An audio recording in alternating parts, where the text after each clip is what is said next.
देखो 4 खंड आते हैं आपके पेपर में, खंड अ, खंड ब, खंड स, खंड द। 4 खंडों में पेपर विभाजित होता है। खंड अ में जितने भी प्रश्न आते हैं सारे ही 1-1 नंबर के होते हैं। खंड ब में जितने भी प्रश्न आते हैं सारे ही 2-2 नंबर के होते हैं।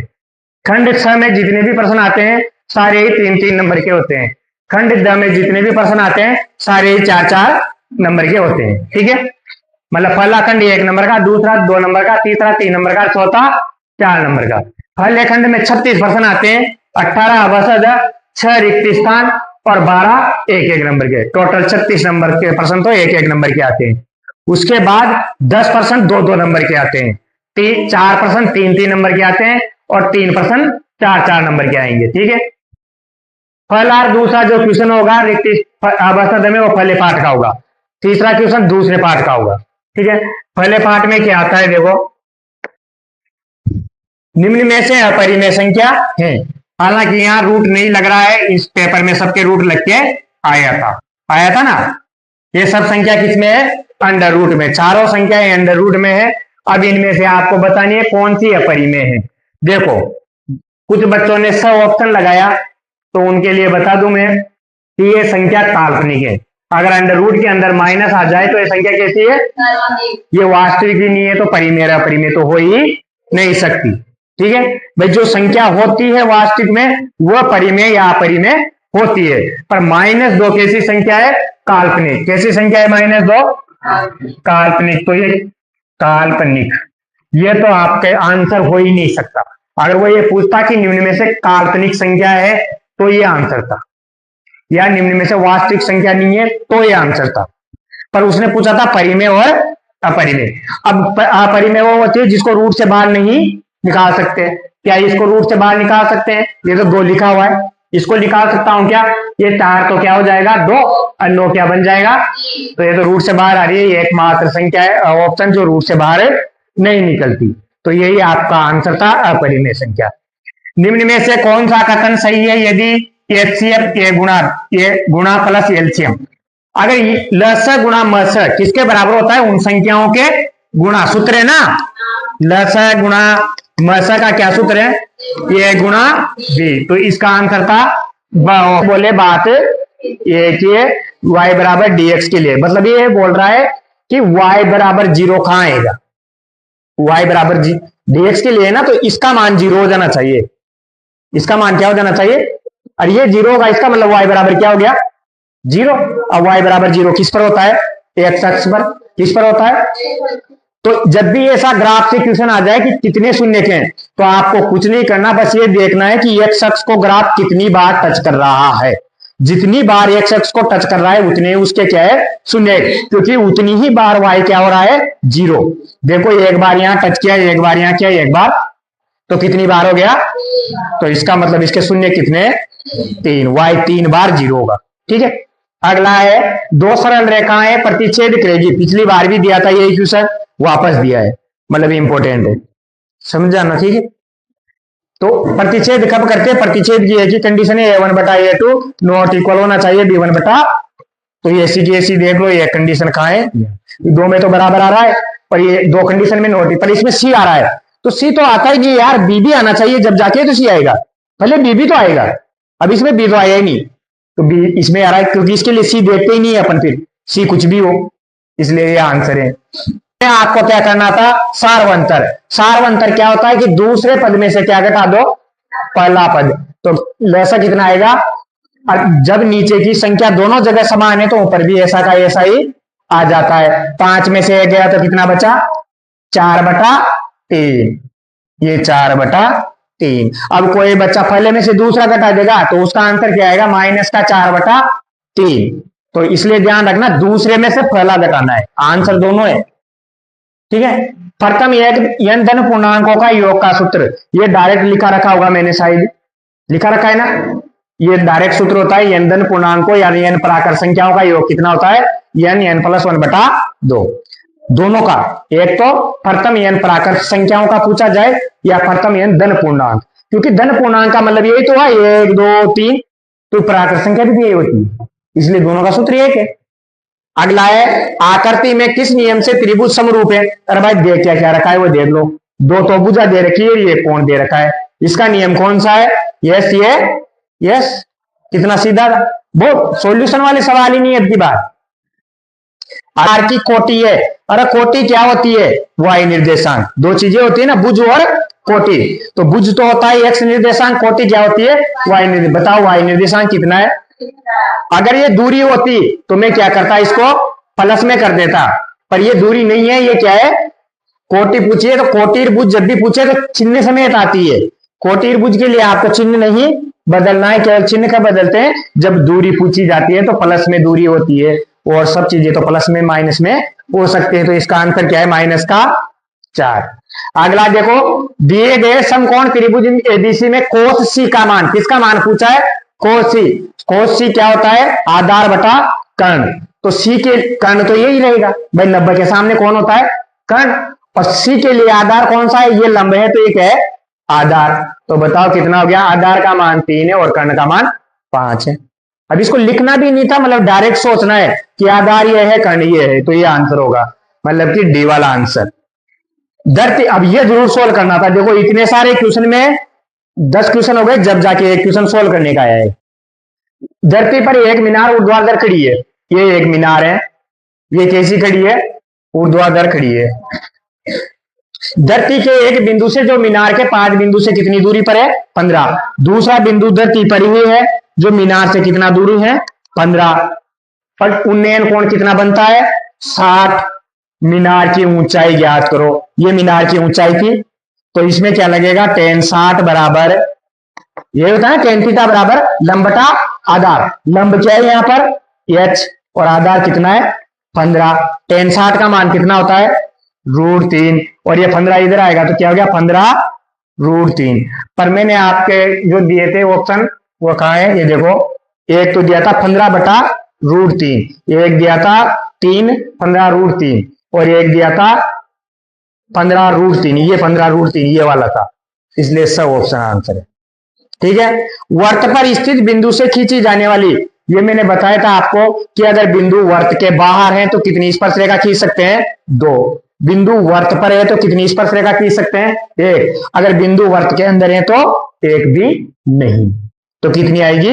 1। बहुत सारे बच्चों ने अनंत लगाया, कितना गलत है कि वर्त पर स्थित बिंदु पर, तो वर्त पर स्थित है, वर्त पर खींचे सकते हैं। पूरे वर्त की बात हो तो कितनी आएगी? अनंत। पर केवल एक बिंदु की बात हो तो कितनी आएगी?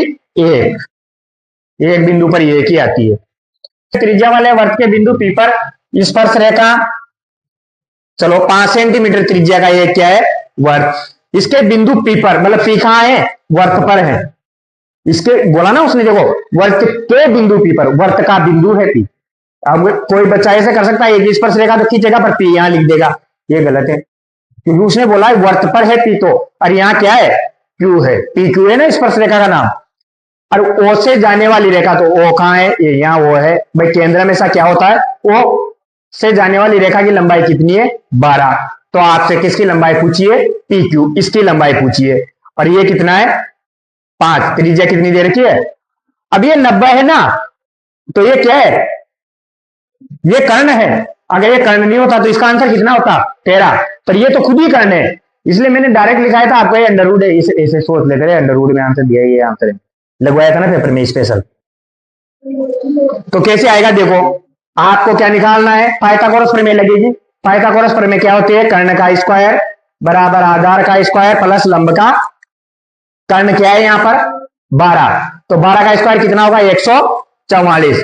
आधार क्या है? 5। 5 का स्क्वायर प्लस पी क्यू का स्क्वायर। 25 उधर गया तो किसका होगा? माइनस का, तो 119 आएगा। और पी क्यू का स्क्वायर, मुझे मान किसका चाहिए? पी क्यू का। तो इधर क्या लग जाएगा? इधर से स्क्वायर हटेगा तो इधर क्या लगेगा? अंडरवुड। ये ध्यान रखना, आप वो ट्रिक लगाते हो ना, उसमें इस सवाल में गलती होती है। इसमें कर्ण दे रखा है और कर्ण सबसे बड़ा होता है, तो 12 सबसे बड़ा है, मतलब अब 12 से 13 कैसे बता रहे हो आप नंबर को? सबसे बड़ा कर्ण होना चाहिए। अगर ये 13 होता तो फिर ये 12 हो जाता, बली से फिर तो हो जाता, पर कर्ण सबसे बड़ा होना चाहिए। कर्ण से बड़ी कोई भुजा नहीं होती त्रिभुज की। थीटा वाले वर्त के त्रिज्याखंड का क्षेत्रफल, अरे कितना सीधा था, डायरेक्ट सूत्र पूछा था मैंने, पाई आर स्क्वायर बटा थीटा गुणा 300, यही तो था ना। पाई आर स्क्वायर बटा 360 गुणा थीटा। अरे आपके तो थीटा ही लिखा था ना, यहाँ तो 1 लिख रहा है, ये मोबाइल से टाइप हुआ है, मोबाइल में थीटा नहीं आता। फिर आपका थोड़ा सा करेक्शन कंप्यूटर में करता हूं मैं, कंप्यूटर में थीटा आ जाता है, मोबाइल में थीटा नहीं आता, इसलिए इसीलिए तो डायरेक्ट इंग्लिश में थीटा लिख रखा है वहां, फिर वो तो करेक्शन होता है बाद में। ठीक है, ये भी सूत्र था, ये भी सूत्र है। एक ठोस अर्ध गोले का संपूर्ण पृष्ठीय क्षेत्रफल क्या होता है? 3 पाई आर स्क्वायर। देखो कितने सिंपल सिंपल सवाल दिए थे। अगला देखो, दो घनों, अब देखो ये किसी बच्चों ने ज्यादा सोल्व किया हुआ ये वाला सवाल, ये सोल्व करना ही नहीं था, इसमें भी कुछ नहीं करना, पेन ही नहीं उठाना। दो घनों जिनमें से प्रत्येक आयतन, कितना आयतन है? 27 है।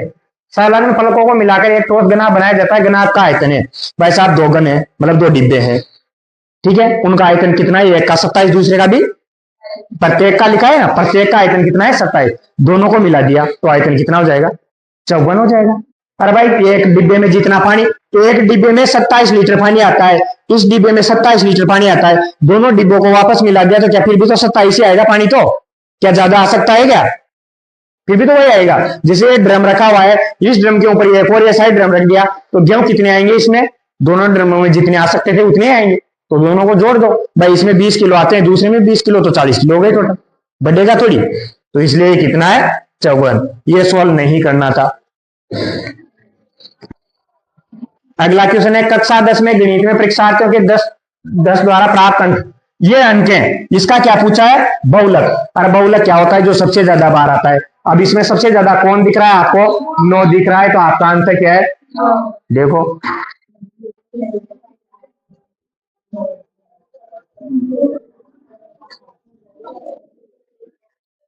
अगला सवाल देखो,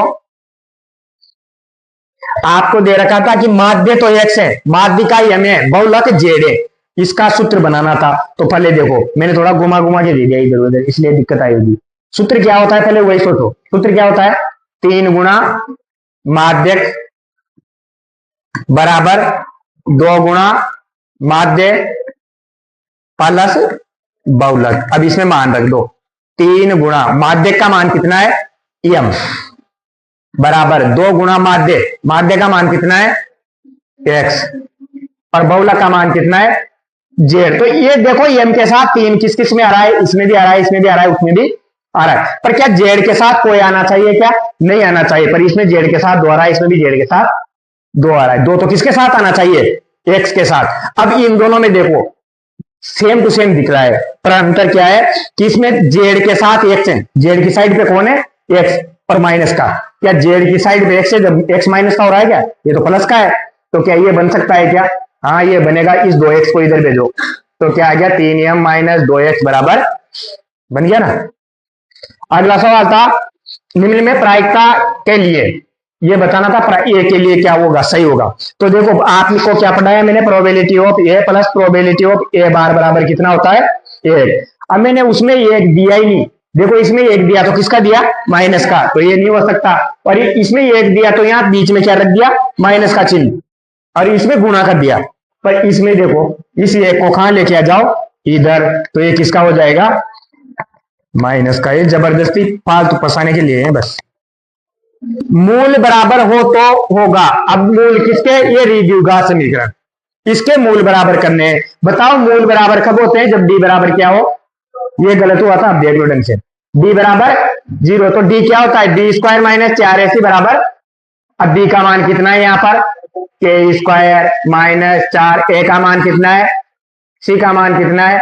ये 0 होना चाहिए, k थोड़ी 0 होना चाहिए, ये 0 होगा ना। d 0 होता है जब मूल बराबर होते हैं। अगर d 0 से बड़ा हो तो मूल वास्तविक होते हैं, d 0 से छोटा हो तो काल्पनिक होते हैं। तो d लगाना था इसमें विविक्तर, 1 नंबर का प्रश्न विविक्तर से आएगा, मैंने बोला भी था आपसे, चाहे कैसे भी आए पर लगाना यही पड़ेगा आपको, बी स्क्वायर माइनस 4ac। अब इसको उधर भेज दो सबको, के स्क्वायर बराबर 4 दुआ 8, 8 किया 24, तो के बराबर कितना गया? अंडर रूट का, तो या तो आप अंडर रूट 24 लिखो, या फिर इसको आप ऐसे भी कर सकते हो कि इसको 6 गुणा 4 लिख सकते हैं ना, तो 4 का क्या बाहर आ जाएगा? 2, और इसमें क्या रह जाएगा? 6। ऐसे भी लिख सकते हो। इसमें देखो लसा लेना था, लसा कितना आएगा? 60, 12 का भाग 60 में कितनी बार जाएगा? 5 बार, और 15 का भाग 60 में 4 बार, 5 में से 4 गया तो इसका आंसर था 1/8। 60।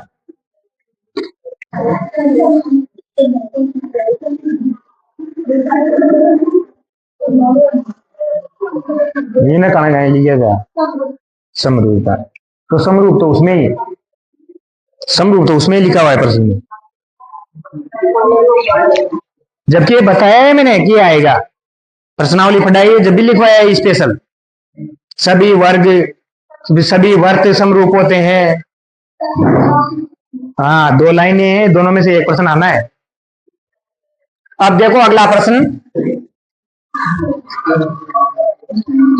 सर्वसमीका है। अब ये तो डायरेक्ट सूत्र था ना, यहाँ क्या आएगा टेन स्क्वायर, ये अरे ऐसे भी याद रख लो, सेक का संबंध टेन के साथ ही है, ठीक है। सभी समबाहु कौन से त्रिभुज समरूप होते हैं, समबाहु। वर्त तथा उसके स्पर्श बिंदु को क्या कहते हैं, स्पर्श बिंदु ही बोलते हैं उसको, और क्या कहेंगे। जहां स्पर्श होता है उसको स्पर्श बिंदु कहते हैं।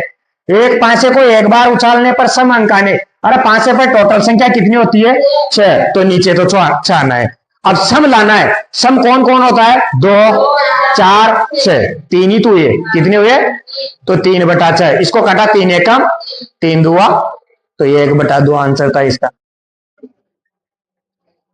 इन दोनों संख्याओं का क्या होगा, तो मैंने डायरेक्ट अभी सूत्र पूछा भी है बसद में, और उसी से रिलेटेड सवाल है कि लस गुणा मस बराबर क्या होता है, ये गुणा बी। आपको लस कितना दे रखा है 96 गुणा HCF बराबर संख्याएं क्या है 96 गुणा 404।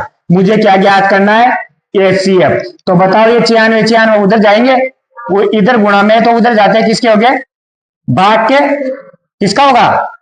अब ये भी 96 ऊपर भी तो 96 तो 96 से कट जाएगा, 96 कम 96, और 96 से 96 नहीं कटेगा क्या, तो 96 में 96 का भाग कितनी बार जाएगा, एक बार, पर 9 में भाग नहीं जाता, तो क्या लगेगी भाग टूट की जिनने, फिर दूसरा 96 कितनी बार कट जाएगा, अब एक बार। अब देखो तो इसको 4 से गुणा करके देखो, 4 एकम 4 0 4, क्या 4 से कट रहा है, तो 4 बार, यह आंसर आ गया इसका। अभाज्य गुणनखंड के रूप में लिखने से पहले क्या करेंगे, इसका अभाज्य गुणनखंड करो। किसका भाग जा रहा है इसमें, 5 का भाग तो जा रहा है भाई, इधर देखो 3 के में तो जोड़ना पड़ता है, पर 5 के में तो पता ही नहीं क्या 5 है, चलो पहले 5 का ही दे दिया मैंने भी। 5 7 33, कितना बचा 3, 3 यहां लिखा तो कितना हो गया 32, 32 में 5 का भाग कितनी बार गया 6 बार, 2 बार उधर लिखा था 25, 25 में कितनी बार गया, फिर 5 का भाग 7 में 1 बार, फिर कितना बचा 7 के पास 26 हो गया, 26 में 5 का भाग, फिर 26 के बाद कितना बचा 1, और 5 दिया। अब 5 का नहीं जा रहा तो किसका देंगे, चलो 153 में किसका दे लेते हैं 3 का, 5 दिया 15 3, और फिर 3 का जा रहा है क्या 3 एकम, और 7 दिया, और अब किसका गया, तो बताओ इसका आंसर कितना आ गया, अभाज्य गुणनखंड 5 गुणा 5 ना 3 गुणा 3 गुणा, कैसे लिख सकता हूं मैं इसको, 5 का स्क्वायर 3 का स्क्वायर गुणा, बहुपद ज्ञात कीजिए जिसके शून्यकों का योग तथा गुणनफल। बहुत सबसे सीधा सवाल ही है ये, एक क्या होता है सूत्र, एक्स स्क्वायर माइनस शून्यकों का योग एक्स प्लस शून्यकों का गुणनफल, ठीक है। एक्स स्क्वायर की जगह तो माइनस, योग कितना है 3, माइनस का 3, तो माइनस माइनस क्या हो गया का 3, प्लस यहां शून्य का गुणन कितना दिया है, तो ये 2, इतना सीधा आंसर।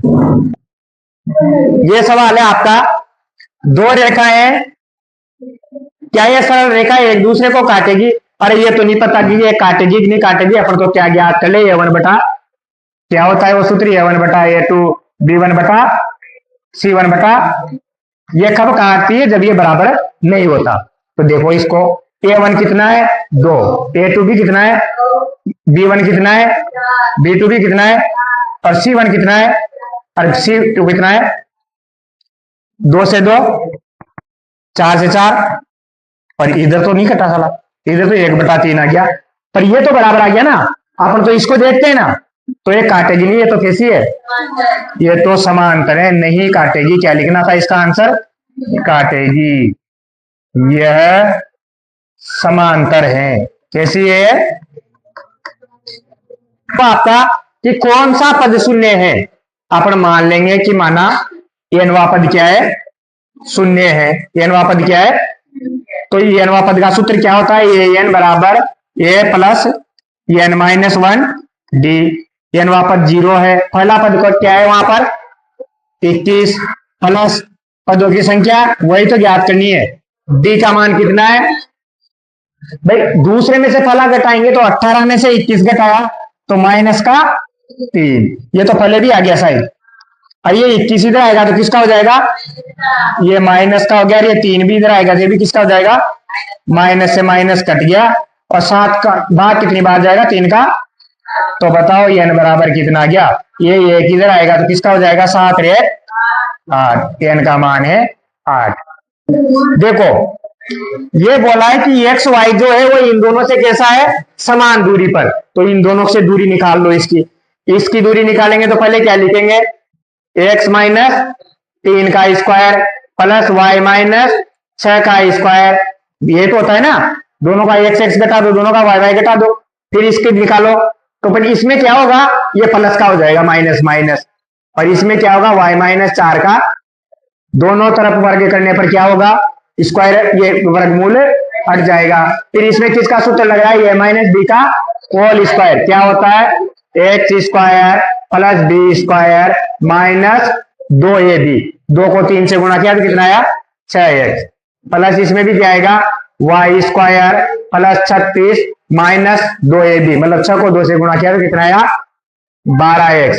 इधर क्या आएगा, एक्स स्क्वायर प्लस 9 प्लस का 6x। इसमें प्लस आएगा क्योंकि प्लस है ना, हाँ 12y, सॉरी, ठीक है। फिर इसमें क्या आएगा, वाई स्क्वायर प्लस 16 माइनस का 8y। क्या क्या कट रहा है, X square Y square, X square ये तो कट गया। इनको जोड़ दो, 36 में कितना जोड़ना है, 9। 36 में 9 जोड़ा तो कितना आया, 45। अरे 45 ही आएगा ना, दोनों प्लस के है ना। ये माइनस का 6x है, और क्या बचा हुआ है यहाँ, माइनस का 6x माइनस का 12y बराबर। इधर देखो, इधर भी 9 है और इधर भी 16 है। 16 में 9 जोड़ा तो 25। फिर क्या बचा हुआ है, प्लस का 6x और माइनस का 8y। इसको इधर भेज दो, 25 को इधर भेजेंगे तो किसका हो जाएगा, ये माइनस का हो गया 25। तो और बाकी इधर भेज दो, ये 6x पहले से था माइनस का 8y। इनको भी इधर भेजो, वो 6x भी किसका हो गया, प्लस का, और y भी किसका हो गया। अब 45 में से 20 25 गए तो कितने बचे, और 6x तो 6x कितने हो गए, और 8y में से 12y घटाया तो किसका बचेगा, प्लस का 4y। और यही आपका क्या था, एक्स वाई में संबंध पूछा है ना, ये संबंध है। 8 कोट ए बराबर 7 दिया हुआ है। देखो तो कोट ए का मान कितना हो गया, इधर तो 7 पहले से था, अभी 8 गुणा में तो इधर आते किसका होगा, भाग का। अब एक विधि तो वो है कि लंबटादार पाइथागोरस प्रमेय लगाओ और कर्ण का मान निकालो, फिर साइन का मान निकालो और कोस का मान निकालो। इसमें रखो, कैलकुलेशन करो, कम से कम 1.5 पेज का सवाल है। पर नंबर कितने हैं सवाल के, 1। तो क्या मतलब है 1.5 पेज का करने से, तो थोड़ा तरीका चेंज करो। पहले इसको लिख के देखो कि दिया क्या है। तो दिया हुआ है आपको, जिसका मान ज्ञात करना है 1 प्लस साइन ए 1 माइनस साइन ए, नीचे क्या दिया हुआ है, बटा 1 प्लस कोस ए 1 माइनस कोस ए। ऐसा नहीं है नंबर उसमें नहीं मिलेंगे, उसमें भी 1 नंबर ही मिलेगा। पर आप ये सोचो कितना बड़ा हो जाएगा सवाल, लगभग 3 नंबर के लायक हो जाएगा। कि साइन कोस का मान निकालेंगे, फिर इसमें लिखेंगे, फिर वो भी बटा में आएगा, तो लसर लेंगे फिर काटेंगे, ठीक है। तो इससे अच्छा है पहले इसको ही सोल्व कर लो। इसमें सूत्र लग रहा है, देखो A plus B A minus B, नीचे भी देखो A plus B A minus B, और ये क्या होता है, A plus B A minus B, A square minus B square. Same नीचे भी क्या होगा, ए स्क्वायर माइनस, और 1 minus cos square, sine square किसके बराबर होता है, कोस स्क्वायर के। और 1 माइनस कोस स्क्वायर किसके बराबर होता है, और कोस बटा साइन क्या होता है, कोट। और दोनों का स्क्वायर है तो कोट का भी क्या आ जाएगा। और बताओ कोट ए का मान कितना था, तो कोट स्क्वायर ए का मान कितना हो जाएगा, 7 बटा 8 का स्क्वायर। तो बताओ 7 का स्क्वायर कितना है, और 8 का स्क्वायर, ये है 1 नंबर। वो है ना छोटा, पहले उसको ही हल कर लिया मैंने ताकि कोटि आ गया डायरेक्ट। वाले किसी वर्त पर, देखो एक तो वो केंद्र वाला है, एक वर्त है, और किसी बिंदु पी से दो स्पर्श रेखा है, पी ए व पी बी। इसका मतलब फिक्स से दो स्पर्श रेखा जब भी होती है जब बिंदु कहां हो, वर्त के बाहर। एक का नाम है पी ए, एक का नाम है पी बी। परस्पर 80 डिग्री के कोण पर है। इनके बीच में कितने डिग्री का कोण है? 80। झुकी हो तो कोण पी ओ ए का मान होगा। किसका मान पूछा है? पी ओ ए। भाई वो तो केंद्र होता है ना, तो इसका मान पूछा है आपसे। अब आपको पता था कि ये दोनों मिलकर कितने होते हैं? ये 180। पी प्लस वो कितना होता है? ये 180। और पी कितना दिया हुआ है आपको? 80। तो बताओ कोण वो कितना हो गया? 180 माइनस 80। तो कोण ओ का मान कितना आ गया? 100। ये पूरे कोण का मान आ गया 100। और ये मैंने बताया था ये लाइन इसको क्या करती है? समद्विभाजित। तो बताओ पी ओ ए कितना आ गया? पी ओ ए बराबर कितना आ गया? 100/2, मतलब कि 50 डिग्री।